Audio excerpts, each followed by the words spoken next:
पनवेलमध्ये सकाळपासूनच मुसळधार पाऊस सध्या सुरू असल्याचं समजतंय। आदई सुकापूर भागात पाणी साचण्यास सुद्धा सुरुवात झाली आहे। पाण्यातून वाट काढताना आता रहिवाशांची तारांबळ उडते आहे। रस्ते सोसायट्यांमध्ये मोठ्या प्रमाणात आता पाणी साचलेलं आहे। आपण त्या संदर्भातली दृश्य पाहू शकतो। पनवेलमधली दृश्य आहेत। सकाळपासूनच संततधार पावसाची सुरू असल्याचं पाहायला मिळत आहे आणि जे पाणी आहे ते सोसायट्यांमध्ये सुद्धा शिरलेलं आहे। सोबतच रस्त्यांवर सुद्धा पाणी शिरलेलं आहे आणि त्यातूनच या पाण्यामधूनच नागरिकांना आता वाट काढावी लागते आणि त्यामुळे नागरिकांची तारांबळ उडाल्याचं पाहायला मिळतंय। या संदर्भात माहिती देत आहेत आमच्या प्रतिनिधी शिल्पा सध्या आपल्या सोबत आहेत। शिल्पा, महत्त्वाची बातमी आहे खरं तर पनवेलमध्ये हा मुसळधार पाऊस सुरू असल्याचं समजतंय।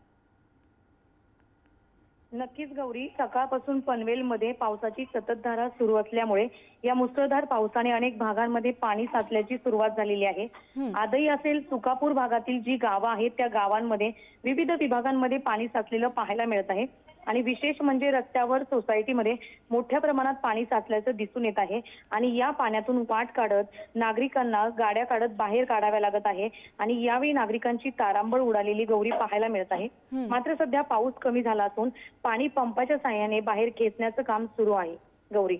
हो हो, नक्की शिल्पा, आपण दृश्यांच्या माध्यमातून सुद्धा पाहू शकतो मुसळधार पाऊस सुरू असल्याचं पाहायला मिळतं। धन्यवाद दिलेल्या सविस्तर माहितीसाठी।